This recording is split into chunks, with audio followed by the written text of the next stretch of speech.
حضرتك انت هون عم تتدربي في المعهد عند الاستاذ فايز.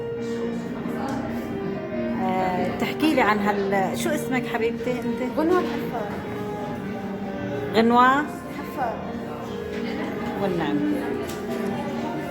شو عم ترسمي؟ شو هالابداع هذا شكرا لك. اخترت هاي الرسمة بسبب وجود الأحاسيس والتعابير اللي موجودة فيها. بسبب وجود الأحاسيس فيها. الأحاسيس. هي الرسمة للفنان جريكو، فنان تشكيلي من اليونان. نعم. هو لما كان عم يرسمها كان عنده عقدة نفسية. نعم. هيك وجود الألوان الغامقة كتير فيها.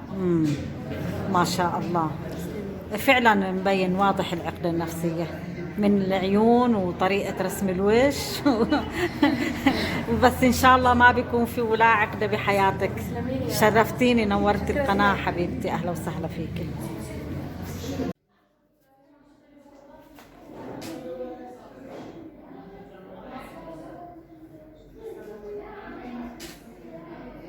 طبعا هاي اللوحة هي من إبداعاته للأستاذ فايز.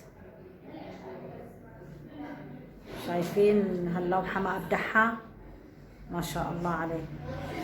طبعا وهذا الخط كله